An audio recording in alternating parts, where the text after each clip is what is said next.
Hi, welcome to a new series for My Watches. We haven't had a name yet for this, but essentially will be a series of interviews that we conducted. And today we have Frieza. Hi. Link, description, everything will be in somewhere here. And Frieza has her own podcast as well, which I'll plug it in, which is Freaked Out Podcast. Don't forget to listen.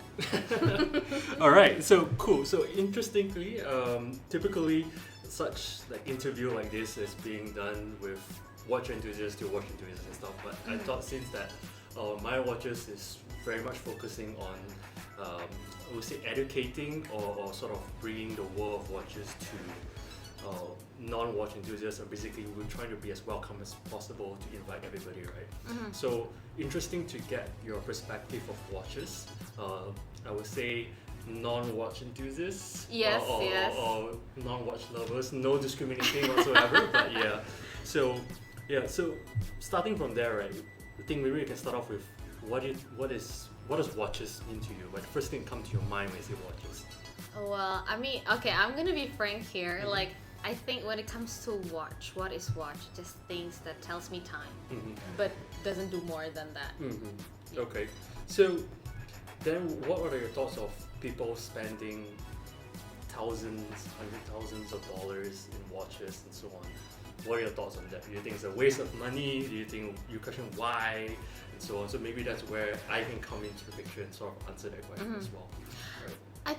I think it really depends, right? Because, like, let's say if you are someone who earns $100,000 per year and you buy a $50,000 watch, for me that doesn't make sense, right? But I think if you have a $1 million and you buy a watch that costs you, I don't know, $100,000. Oh no, that's still a lot. Okay, maybe $50,000. Right. Okay, a little extra money that he gets on the side, I think that's fine. But things that I don't understand is that when people buy expensive watches, like, what's in it that makes it so expensive? Okay. There's a lot of reason to that. So everyone has their own reason of collecting watches. Some people is like they want it for social status. They want the big R, the Rolex on their wrist. Is that what the people call it? Yeah, it's like for right. Rolex is always the go-to when you talk about watches. Definitely. Right?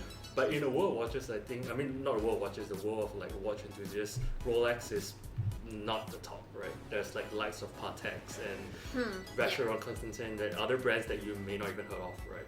I only know Patek Philippe. Patek is another one that's upper level. So personally, why I collect watch as well, I like the history of it. Probably growing up with my family that likes watches as well. My dad used to give my mom watches every Mother's Day. So so my brother started collecting watches as well through that. But none of my family has like really expensive watches, right? So through that I started learning of history on where certain watches, where it's coming from, where there's Rolex venture off from as well, how they created like watches that actually were able to dive deep in the sea. Omega Speedmaster, that's the first watch that actually goes to the moon, etc., etc. So those interest me. But that being said, to actually pinpoint on why actually get into watches, there's no particular reason, right? It's like any other hobby, right? I'm not sure if you have any. People ask you why. It's like, I don't know. You just happen to like it. You just happen to like it, right? It's like talking about colors, right? Why do you like blue? Why do you like red? So you can say you like blue because it's calming and so on. But at the end of the day, you can't really pinpoint. Sometimes you can't really explain. There's no, like, I don't know, like there's no particular reason, right? Yeah. So I think most people have their own hobbies whatsoever. Be it like they want to collect cars, they collect stamps, they collect currencies, they collect watches and so on. Right, so that is probably one of my passion or hobby that I come to, right? So with that being said, do you have anything that you collect or like any hobbies? What I collect hashtag memories. But aside from memories, I actually, oh my god, you asked me that. It's very thought-provoking. I actually don't have a hobby. Right. So that could be maybe. But collect something, yeah. Like action, yes, but not collecting things. I don't. Okay, maybe let me rephrase the question a bit. Where do you spend your money on, right? So some people would say they spend it on materials, some people spend it on experience, some people spend it on travel and so on. So maybe that's where your funds go to in a way. Ah, okay, now then it makes more sense. I do collect bags. Okay. Right. I do collect So bags. that's the same thing, right? If we bring back into the picture, right? Some people say, why do you collect bags? Right, bags spoil and so on. One people say, well, watches doesn't spoil. The Rolex lasts you from generation to generation. Okay. But bags, and so I on. feel attacked here. Yeah, I mean that's the same thing as well. I mean like it's the same thing that people come to me and say, why do you collect watches? I have time on my phone. I don't need watches. Watches is a waste of money and so on. But I would say it's sort of like the same thing, right? You collect it. I mean you buy it, you collect it because it gives you joy. And so on, Yeah, it does spark joy, especially when it's a bag that I really, really wanted. Yeah. I really, really like it, but sometimes I don't always get it, you know. So sometimes when you get it, it's like, feels so good. Yeah, that's a good point, right? To me, watches as well, personally, it marks or celebrates a certain occasion, right? When you know there's a certain price range of watch that you cannot afford, that's where it motivates you to work hard in order to achieve that one day in the future. Right? And then when you get So it, that's it's like you're a milestone. driven. Yes, Yeah. exactly. So that is sort of why, or why I purchase watches as well, right? Ah, okay. Okay. Wait, so, because just now you said something like, oh, you know, every watches have like different price range, and so do you mean that whenever you reach like a new milestone in your life, you kind of want to mark it with buying a new watch? Yes. Ah, Yeah. So to me, I sort okay. of mark it with, personally, I mark it with my career level, or not career Progression, stage, in a progression way. or whatever. Yeah. Yeah. So if I get like a promotion or something that allows me to purchase the next watch, which is justifiable, I have my own math and so on, and it shouldn't reach a certain threshold percentage of what I earn and so on. That's where I'll get the next watches. I said, I am allowed to now buy these watches based on my current status and so on. Right. So that's Fair for me, point. right? Yeah. Okay. So we have some watches from you as well. Yes. Yeah.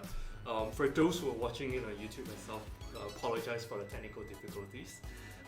The video has been cut and now we're resuming. So yeah, I was saying that we have a couple of watches here from Frieza, and she will tell us some stories of what these particular watches mean to her and so on, right? But before we get to that, since you are coming from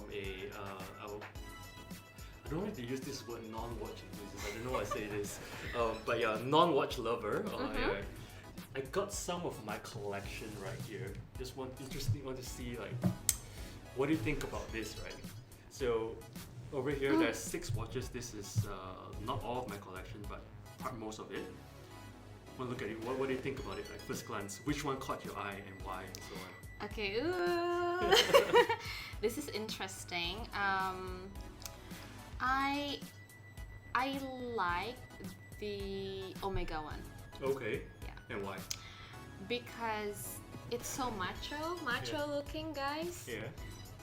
Yeah, it has like, you know, this big, I don't know what you call that big window.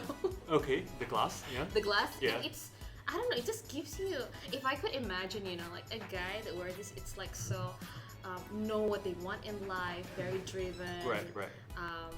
Maybe drive like nicely but gentlemanly. Okay, cool. So that's the first one. But if you ask me in terms of like visual, Yeah. I like this one, the Seiko one. Okay, so this Seiko is actually my first watch that I actually purchased, my first serious watch that I ever purchased. Right? Okay. So, just to share some knowledge, I'm not sure if you know the difference between watches. Like the watches you have right now, like this is quartz watches, which is battery operated, right? Okay. A watch like this is automatic watch, right? So if you could shake it, Oh, this is the one that kind of like charges itself, yeah, right? it has a rotor behind, and once you move it, right, it charges, right? This is nice. For the Omega, the Omega is hand I'm wound. scared watching this. The Omega is hand wind, right? So what that means is, do you know the toy where you twist behind and then it moves, like the soldier toy? Yeah. You twist, so it goes by that energy, right? So Like same logic. kinetically, Yes, it will yes. move the. So same thing as you twist, that's where you can see this part here, it starts powering up. Oh. And then it has more until it re-rotates back down. That's where it drains some oil. Do you have to do that all the time? As you do it fully, it's about 48 hours, and then you have to do it every day. And Oh so my on. god! Yes. And that's expensive, James. You have to do it. Interestingly, automatic or hand wind watches and so on, it's not as accurate as a basic quartz watch. Right. So in terms of accuracy, the battery ones are more accurate. A typical watch like this, either you loses or gain maybe about 5 seconds each day.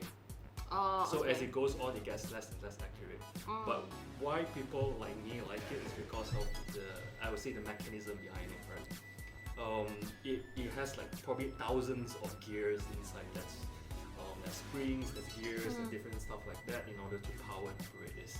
And because there's no electrical stuff inside there, it basically lasts forever, right? Without battery. Yeah, I mean like in terms of a battery watch is accurate, but it probably gets spoiled, right? Certain components no longer working, so on. But And you this have to have it replaced and things like that. for these gears and so on, it lasts forever, right? You probably just need to re-lubricate it every here and then. And so on. But just buy one for the rest of your life, kind of thing, right? Yes, that's why certain people would pass down the watches from generations to generations and so on, right? So out of all these watches, which one do you think is the most expensive? Oh my god! Okay, out of these 6, right? Yeah.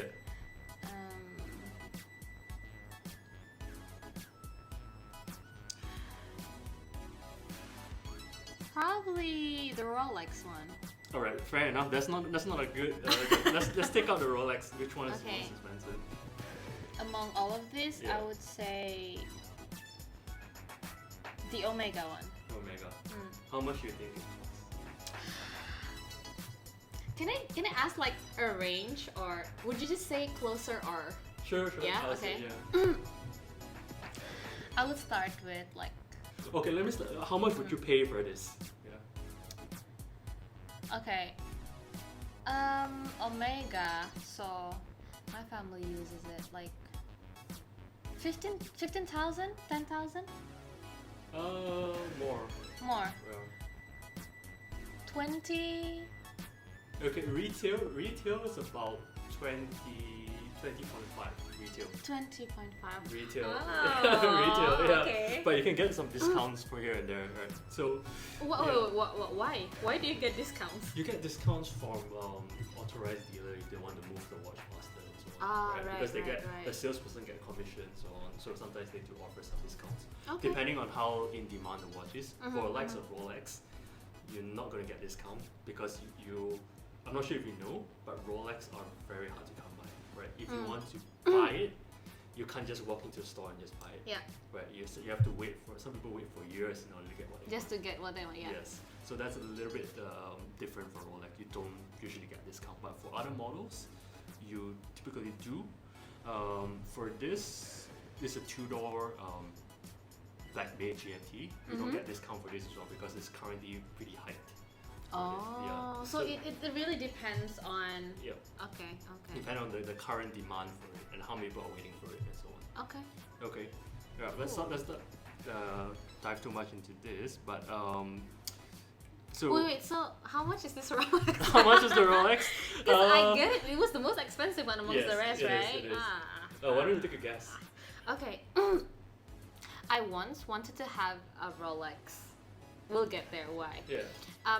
It's the Oyster series, I think, Oyster but it Perpetual. has like this pink thingy in the middle, which I think it's really pretty because I actually saw one of my best friend used it, and I was like, oh crap, that's like a really nice watch, Right. you know.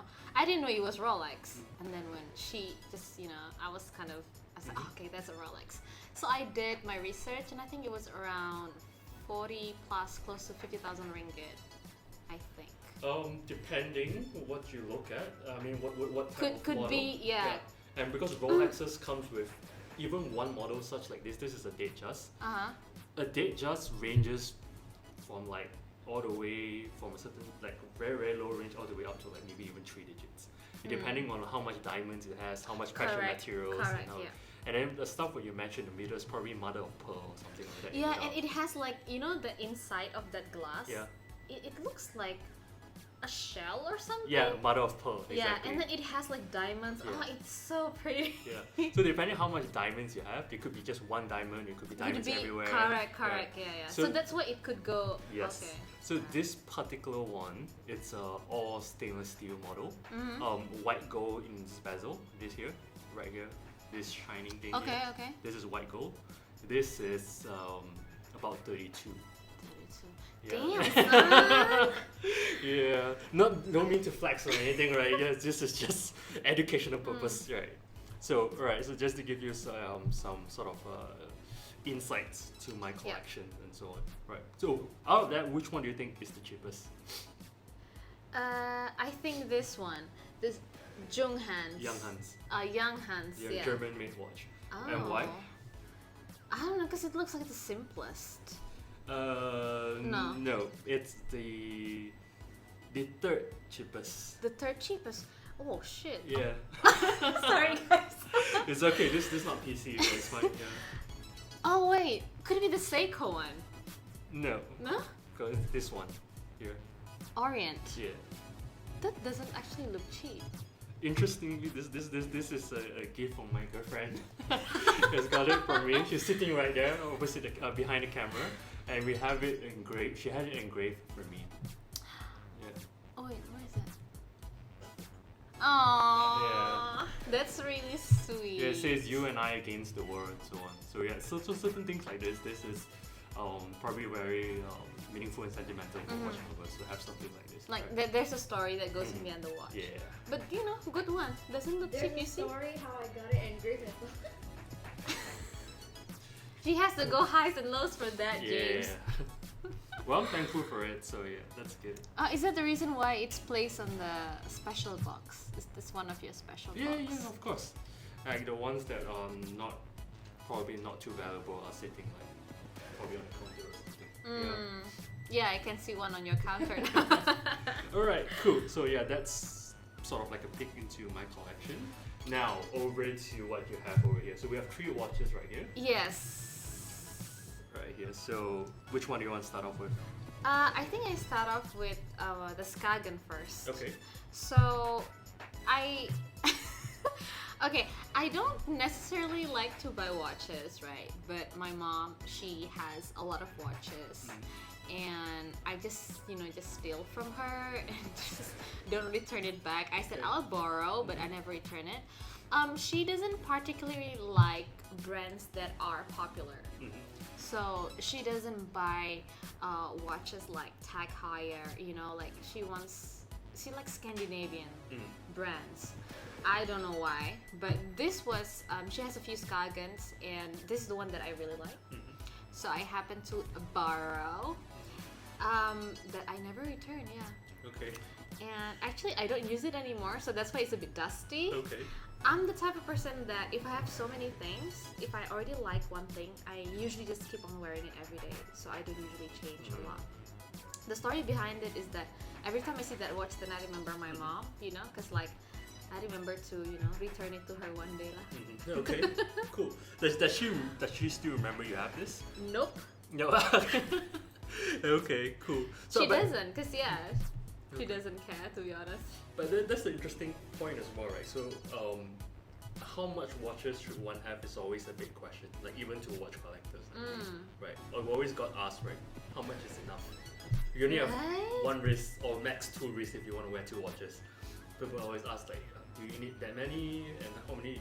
Like even if you rotate every day and so on, how many watches could you possibly wear? And do you even wear all your watches? Right. So that's a question that I get asked all the time. Yeah, Right. true. Right. For me, I do wear all my watches. I rotate it every now and then, and each particular watch will serve a purpose, right? So like the ones I'm wearing right now, the Seiko, is a diver watches, which means that it has ability to go down very deep water, right? 200 meters up to. Wow. Right? And then Are you even a diver? I dive once, Okay. so I guess I am, right? So for this is like an everyday purpose. Like if I need to go somewhere, if I need to be rough, I'll probably wear like a cheaper watches. The Rolex is probably for a formal occasion. Fine dining, Yes. anniversary nights, Yeah. things like that. So each particular watches for me has its own purpose, right? So if you have it on the leather strap, it means it's more formal. If you had it on like a rubber bracelet, it's more casual, more sporty and so on. So, or at least that's an excuse I tell myself that, oh, I need X watches for this, I need watches for that. But wait, so before we go further to that, like, do you see buying all these watches as an investment as well? Oh, that's a very, very interesting point as well. Because it's expensive, right? Yes. Maybe you think, oh, you know, one day it's going to be very expensive. I personally don't buy watches specifically for investment, but there are a lot of people who does, right? Particularly Rolexes, because it's so hard to come by.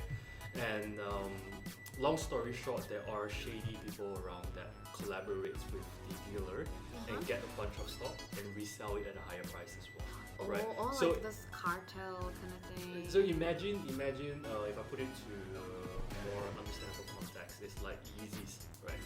Right. Yeezys is probably like what, $990 retail, but if you get it, you can resell it for 1,000 plus. Yeah, right? yeah. The good ones goes even higher and so on. So it's the same logic to Rolexes as well. So if you somehow have a connection that you did, some people buy it and resell it. And typically, historically, the prices of Rolex constantly goes up, right? No matter how old it gets, right? No matter how old it gets. And some, because it's so old, it's so rare, it goes even more expensive. Right? It's quite weird. Because it's like vintage kind of. And how old it is, not only how old it is, it's also how it aged. Right. So for example, if it aged weirdly, in a way, if you have, you call it patina, right? So patina is how when it gets old, you see like the white goes yellow and so on, and you get certain oldness to it. Yeah, oldness to it, like the rust, how it develops and so on. Yeah. If it develops really nicely into a certain pattern, it yields a lot of money because you can't make it, right? So to make it look old. Yes. Right. It has to go through an aging process in order to get to that stage, right? So that's why some of those watches, when it fades, right? For example, like this bezel right here, a Rolex has a version of this one. It's called GMT Master 2 Pepsi. It's Pepsi because the color of red and blue resembles Pepsi, right? Okay. If it fades out very nicely and very evenly, the price goes up like mad, right? Really? Yeah. But you can't. How can you actually control how it's supposed to turn out look like when it gets old? I'm not sure. I'm pretty sure there's people that are looking into way of aging it, particularly in a particular way so that it looks nice. But that right? you'll probably find out that like 20, 30 years from now, right? Because I think the person that has those old Rolexes, they didn't age it purposely. Because back then Rolexes wasn't like that big yet. Right. So those people are actually legitimately wearing those watches. They're not babying it and so on. And they're just using it as what it's supposed to be used, right? And then somehow the market has changed and evolved, and Rolex became that big brand it is right now. So investment, yes and no, I guess. You can do it. If you should or not, I think depends. But it's a typical watch collector would disagree with that approach because watches are meant to be worn, right? You don't baby it, keep it to your safe and stuff. It defeats the purpose, right? So to us, like scratches, dings, and like dents and so on, it builds character of the watch, right? So we actually like it.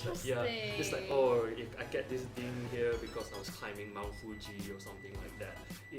You don't get like a heart, like heart you broken? A little bit, but I think as a true watch lover, it's a journey that you create with your watches, right? Then you can remember like every single stretch, Okay.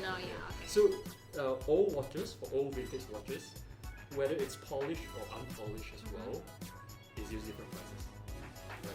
The unpolished one is more expensive than the polished one. What? Yes. So it's a little bit weird, Huh. Yeah. That's really mind-boggling. Yeah, so the one that doesn't look that nice is actually more expensive. More expensive. Yes. But like in your case, right? Because we're talking about investment earlier. Like, would you sell your watches? I did make I did flip some watches before, but I have no attachment to those watches. I bought it online and then it came over to here. I got a Seiko limited edition Seiko that's from the States, right?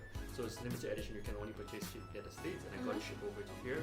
And by the time I got it, I realized that the second-hand market is more than double the price that I paid for.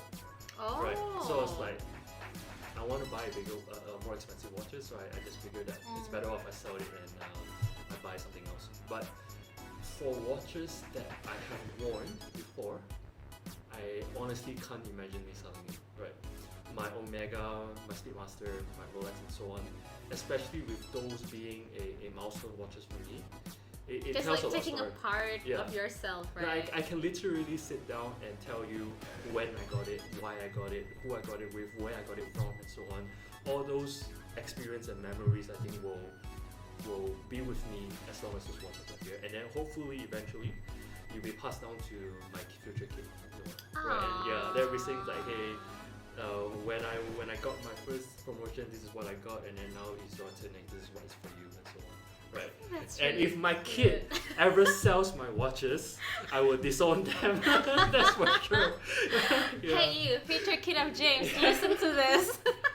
Yeah. So I don't know. I consider it as a pretty sentimental object for me, I guess. Yeah. Okay. Yeah. But I there are a lot of people that flips it and so on. But end of the day, it's their watches. I mean, they can do whatever they want to do. True. Yeah. There are people that buys it and purposely just kept it in the safe and flip it 5-10 years later and so on. Right. But it's like, it's like buying toys, but you never get to play with them. Essentially, you you know? view it as an investment. You buy stock Yeah. and then and then those people never get to enjoy any moment with those watches. Right? Yeah, So yeah. I mean, if it brings that happiness for them, then be it. Yeah, right? then be it. Yeah.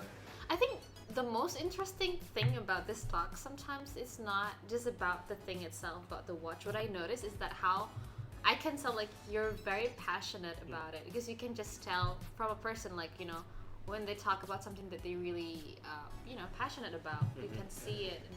And I think it's really interesting because I've never known like, this quartz watch and things like that. But Right. yeah, really, really cool. Yeah. I think that's the thing that my friends and I from my watches is looking to sort of broaden that knowledge to other people as well. And watches is not all about Rolexes and so on. Right? Like there's so much more to that. Yes. But I think if you ask me, right, like expensive watches, again, it really depends. Like, because nowadays they have like, Apple watches and things like that, which is also pretty expensive.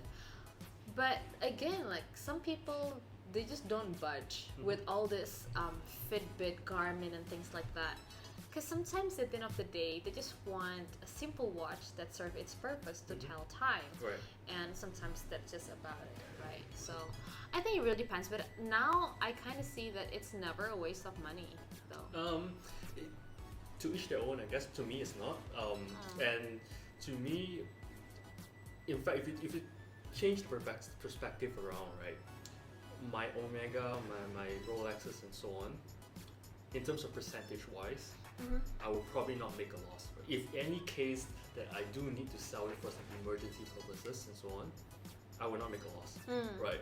But if certain like lower end, you probably buy like maybe like a 3,000 ringgit watch, you probably can sell it maybe like half the price. Half the price, yeah. So on. So if you're talking about percentage loss wise, buying a more expensive watch allows you to lose less money. Oh, and an excuse for myself to keep buying those watches. Nice one, Chris. Yeah. Nice one. Yeah, so that's that lah. Yeah. Okay. Cool. All right, moving on to the next watch. Next watch, I have two Marc Jacobs watches here. Yeah. So this one again from my mom. I stole it from her. She didn't even remember she had this. I think it was because we were in Jakarta, and then I think there was something wrong with her watch, or she couldn't find her watch. So she actually bought it at one of the shopping centers. Whoa, okay. Yeah, it was just like the simplest reason ever. Yeah. She bought it in the shopping mall, and then she wear it for like a day or two during that weekend. And I said, "Oh, this is actually pretty nice, Can I just have it?" So she was like, "Well, okay, just bring it, Right. So then that was my first Marc Jacobs. Like I think brand-wise, I like Marc Jacobs, but I've never purchased any of their watches before. So this was the first, even though I don't officially purchase it for myself. But then, because I'm working in an office, right? So though I'm probably not a non-watch lovers, but I don't want to just buy like 10 ringgit kind of watch, you know, like dude, like you gotta be a bit legit also lah, right? Especially like when I meet a lot of clients, partners, or you know, important people, so I gotta look a bit more presentable. And so that's the reason why I like this, and I still use this like every day on my daily basis. So if you see my hand, there's like the white lines from the watch. And the second watch is actually because I wanted to give it back to my mom, so I bought this one. But I bought 2 pairs of it. So one of it is actually white. The outside is white, and then the white one I'm supposed to give it to her. Yeah. And why do I buy that again? Because this is kind of like aging. You see, like it's starting to fade and things. Though it still serves its purpose. So I felt like maybe I can kind of rotate. Like some days I use this, some days I use this. Nothing particular in terms of the story. I just got it online. It cost, I think, I don't know, 1,000 plus. But I guess that's about it. Yeah. Okay. This is even, I don't know, guys. Like for me, watch doesn't give me a lot of problem, right? Because if you notice, all of my watches, I don't have the digital one. Because one, I don't like it. I felt like it's not like a real watch. And if I want to see a digital watch, I can look at my phone, right? And this is the first time, I do not know what is it called, but you know these 3 dots in the middle. And then down. And then there's this thing, the calendar thingy. So I thought it was like, you know what? Fancy. Fancy. So it does look a bit fancier, right, compared to the rest. So I thought, okay, I'm just gonna buy it a bit nicer. Right. Okay, cool. So interesting. So we're trying to say that watches is not all about Rolexes or branded watches and so on. Everybody can enjoy watches, be it brands or whatever. No discrimination here or anything. Everyone has their own story, and I think that's where this series, hopefully, we're able to continue on with many other guests following by Frieza. It gives us interesting stories that they can tell from their watch, be it collections or the current watches that they own. So with all those topics that we talk about and sort of insights you get regarding watches and so on, will that how does that change your perception of watches, and will you start looking at buying expensive watches now? After the talk, I changed my mind because like I know you like watches, like you know, but I didn't know that, you know, the story that goes on behind it. So I do have a perspective in a way that, oh, you know, like if the watches are sentimental, probably it's the same like me and my bags. You know, like there are certain bags that I really like the most, you know, and there are times where I really want to save my money because I want to buy a certain bag. So I guess the similarity is there. But if you ask me, would I buy more expensive watches in the future? I don't think so. Okay, but hear me out, okay? Because when it comes to watches, I am not a very, what do you call that? A very composed girl, you may say. Like, I move a lot, I misplace things a lot, and okay, so I have an engagement ring that I forget at home. So that's the thing, right? So if I have things that is like really expensive, I'm scared. So if I have like a watch that is, I don't know, 40,000 ringgit, because I'm a girl. So I'm just worried, especially when we live in Asia, right? So it's really scary to be, you know, carrying things that's very expensive. And can you imagine if I misplace that? Oh my god, like I'd be so mad to myself. So I don't think I could, I don't know, like kind of have the responsibility yet. Yeah. I mean, it's probably, I mean, if you're not able to wear it carefully and so on, it's constantly on your mind, it's probably not going to give you as much joy. It's probably going to constantly worry you. It's like, am I hitting it? Am I getting scratches? Did I bring it? Exactly. So on. Right, fair enough. So I would say, even if I want to buy more expensive watches, I would say yes, but not to the extent that I would be doomed if I lose it, you know? So more expensive than Marc Jacobs, yes. I probably wanted to get myself a, let's see, a tag. I don't mind. Or there's one brand, Rado. Okay. Yeah. I don't mind. Yeah, all decent brands. Right. Can check out like popular girls watches like Cartier. Oh, Cartier. Yeah, Cartier. Yeah, Cartier. Cartier would be a good one as well, actually. Yeah. Okay, interesting. Just let me know. Hit me up if you ever need some recommendations and so on. I will. You're Right. the first one on my list. All right. So I think that's pretty much all we have for today. And yep, thank you so much for your time coming here to talk about watches. My pleasure. And it's going to be interesting for our audience as well, whoever is watching or listening, to sort of get an interesting perspective, right, of from your watches and so on. And then hopefully we'll follow this by another guest, and they'll have a tough job following you. Right? All the best, guys, Alright. watching you. Cool. Right, thanks everyone. Cool.